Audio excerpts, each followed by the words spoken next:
Alright there. I'm fucking shattered.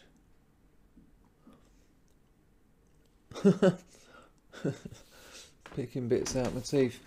This is gonna be like bedtime with Dangerfield. Look, I'm gonna put it in the recliner. Oh, that's not gonna work, is it?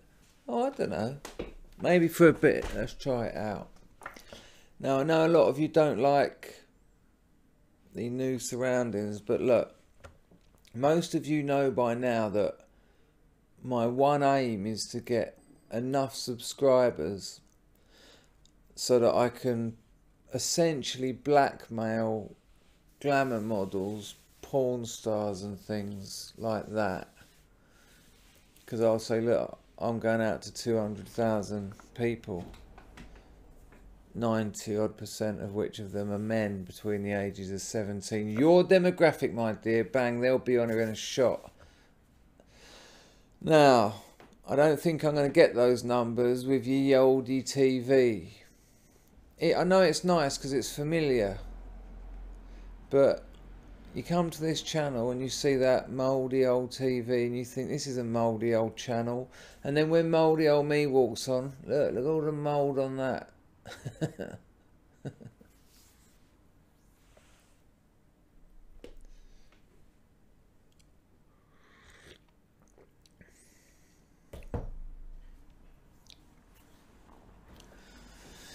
I had some weird times this week. I've been working myself into not an early grave, but an early bath.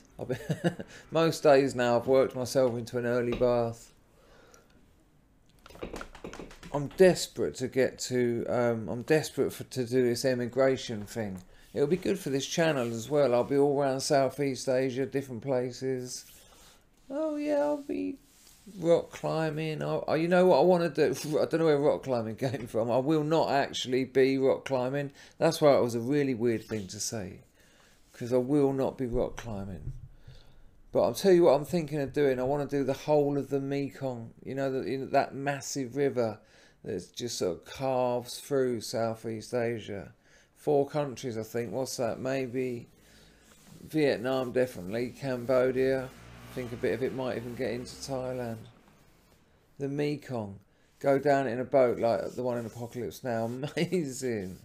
Just wicked. Oh, you'll love those videos. Imagine it. I tell you what, if I end up in Saigon, first thing I do is I'm going into an hotel. I'm going to open up the Venetian blind and go, Saigon. Shit. I'm still only in Saigon. You know what? I do that in Patong. I do it when if I'm out there doing a detox. For my own entertainment though. It's quite sweet though. I think it's nice when people do things for their own entertainment. But I've got a Venetian blind. Weirdly, just for the top third of the windows. For those little top windows. And I go up to it and I open it. And I go, Patong. Shit. Oh, it's great on holiday with me. That's why I travel alone. Well, that's not why.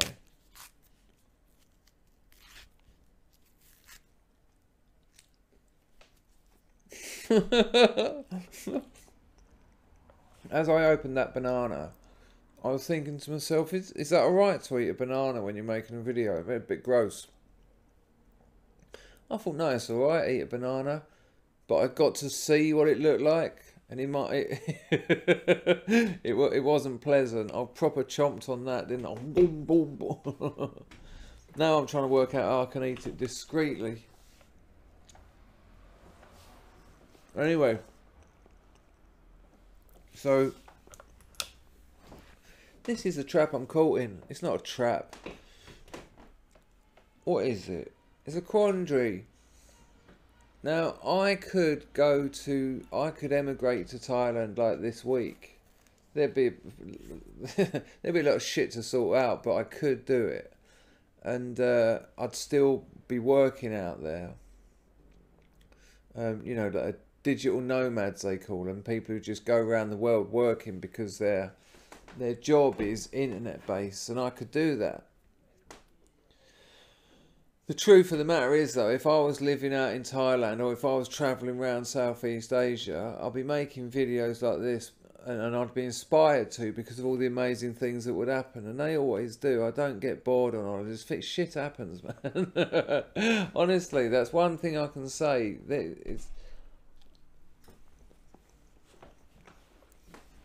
These really weird dramas seem to follow me around in Thailand. But will I be as dedicated to the business?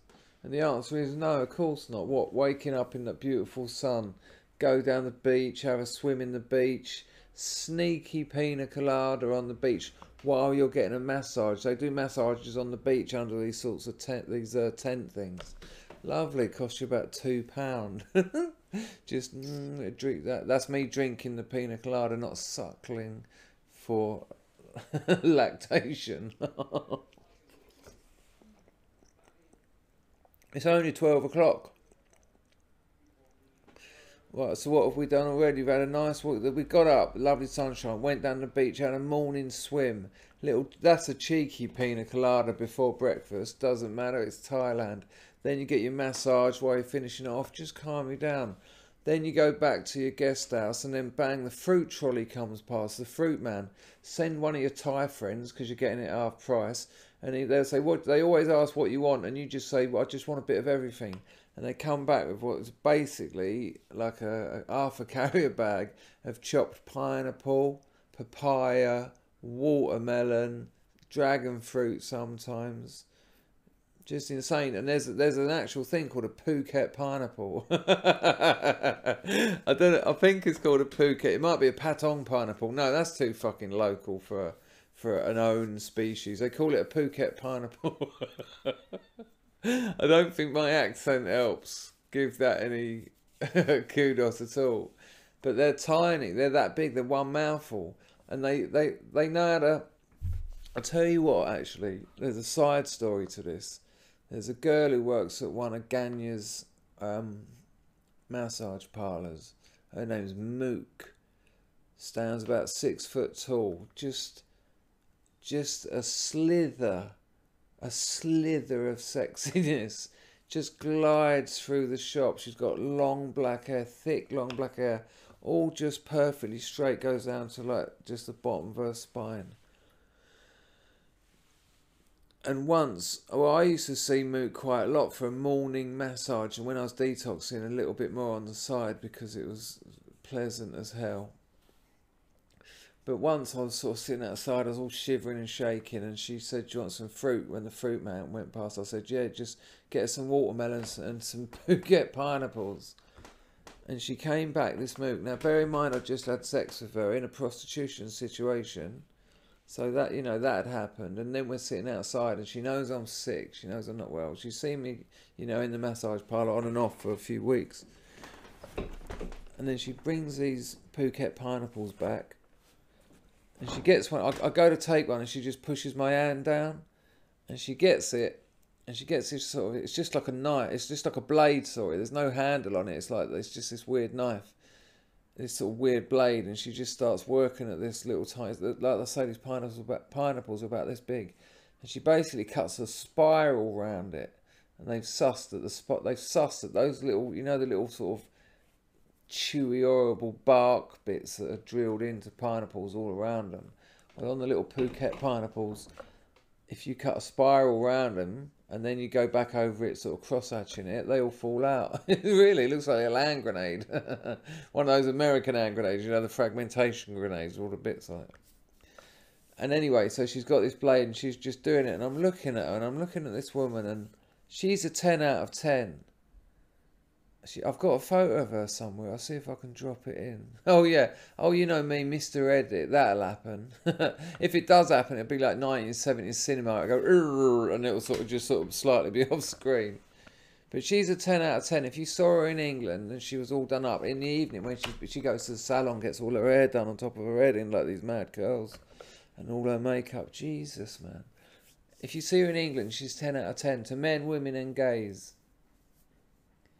And there she is, and I've just had the pleasure of her sexual company, and I'm watching her cut this Phuket pineapple, and it's such a mad, sweet gesture. I'm starting crying, really. I mean, I knew I was delicate at the time, but just this girl, I don't really know Mook, you know. I've said hello to her a few times, and we've had sex, and now she's she's preparing me food, and it was weird, and I was thinking of just the history of that.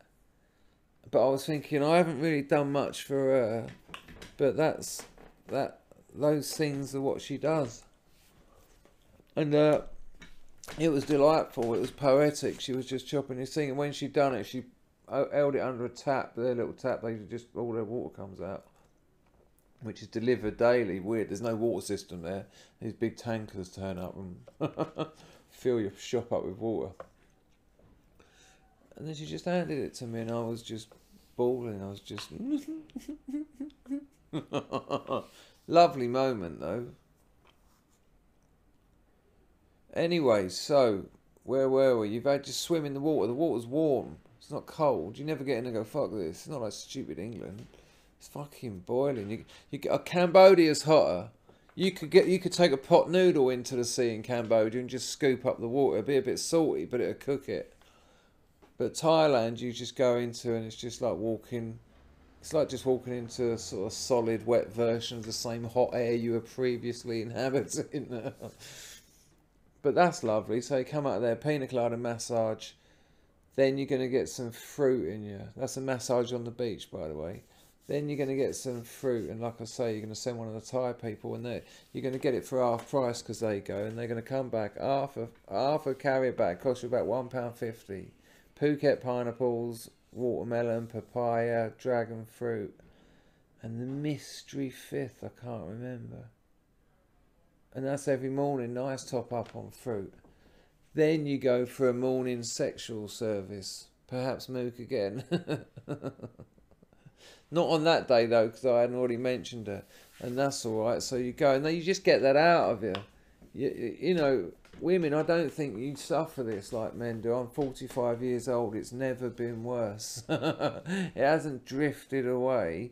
It started when I got to about 4, and it's been going on ever since. Men think about sex all the time. Some don't. Most do. And so you've got that out of your system after your street massage and your pina colada. So you're not thinking about sex. You're going to get a little break. Oh, you're going to go and have some Lebanese. Oh, it's time now. Some wonderful Arabic cuisine in Patong. You're going to go and get some Lebanese, some nice. Oh, eat that. The old pittas and that, and a bit of hummus. They get a little dish of olives you can chomp away there. And then it's afternoon, of course, siesta time, in bed, maybe a little bit of porn. I don't know, maybe. It's kind of weird. You can't buy porn out there, you know that. You can't go into, check me out. I forgot I was on video. I had my leg up in the air and I was rubbing it going, rewind it, you'll see. I'm exaggerating it now so that you can see it, but a minute ago I was going, you can't buy porn in Patong. Bang goes my monetization. Yeah, you go into a shop and try and buy any, and I've done it. When I've done that, well, in another story, I got a methamphetamine relapse, and I was wanking myself silly, and all the porn I could get was like really sort of just pictures of K-pop bands, and I had about 30 of them. I bought some home, and I got a little search at customs. Thanks. There's my teenage Japanese girls mags I bought back from Thailand, officer. Nice.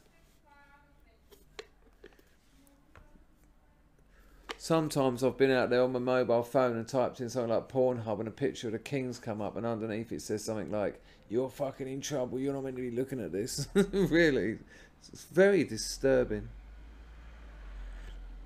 There's ways round it though.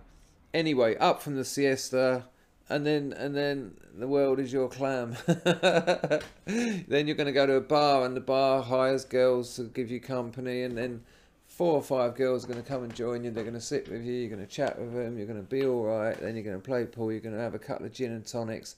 You might go for a walk down the beach, and then you're going to decide whether you want to spend the night alone Oh, yeah, I don't know, spend a night with a lady. Or you can go down Bangla Road, which is it's Sodom and Gomorrah. Sodom all goes towards the beach, Gomorrah going back, and it's the clash in the middle. So it's like Blade Runner down there, spastics with no arms and legs, like in little wooden. I think I've already told you about this. In little wooden skateboards. They got like cigars and cigarettes in their mouth. They're trying to sell them, and if you want to buy them, you have to take them out of their mouth and sort of throw the money down near their sort of stumps. Ping pong shows out there. Ping pong shows. Not just ping pong balls. Then come the darts. Then come something else. Then come the terrapins. Oh yeah, they fanny shit terrapins out into a bowl of water on the stage.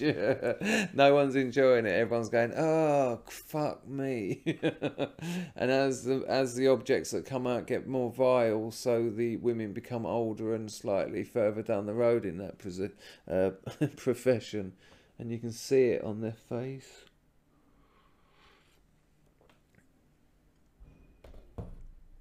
So yeah, I'm looking forward to going out there for a holiday, but this is the issue.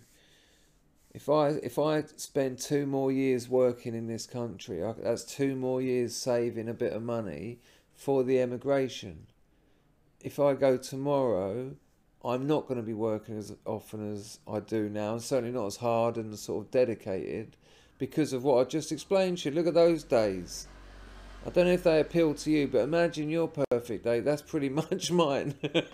And don't forget, I've left a few hours sort of blurry and undefined in the evening because, oh, anything can happen. Oh, there will be passion. So, yeah. So I'm sort of weighing off, hanging around, saving a bit more money, and then... But I'm not getting any younger. Yeah.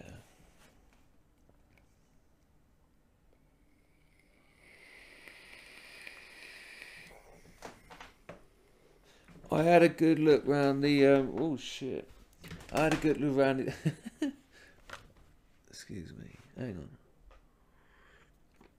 I had a good look round the internet earlier. Watching some videos. People ain't... It would appear most of the people I follow really slackened on their videos. I think there was loads of shit going on, and it not only has a lot of it subsided, but a lot of it's very repetitive. You know, I made that video last week about that black trans monster being really shitty on BBC on Andrew O'Neill's show. I called him Andrew Marr. Oh, there will be corrections in the comment section, thanks. But, and I think I've seen about 50 spring up. That's without even looking, well, looking for mine and then seeing them. Well, you know, suggested. There's only so much you can say about it. So something sort of needs to happen. I've noticed a lot of people. Well, a lot of people, like I say, just ain't making so many videos. I don't know, I think I told you last time, with the demonetization thing, like most of my videos are, they're no longer listed. They're no longer suggested to people. Oh yeah, that's what I wanted to say. I think I mentioned this in the last video. Oh nice, two improvised videos on the trot. The same boring story. Well, I mentioned it in my last video, and I said, do us a favour, tell your friends, share the videos. Oh, and I got a glorious 2-day bump, so that worked. Nice one. I don't think I've got much to talk about really. I'm fucking tired. I'll always remind you of that though. Oh, there's always time for that. There he is.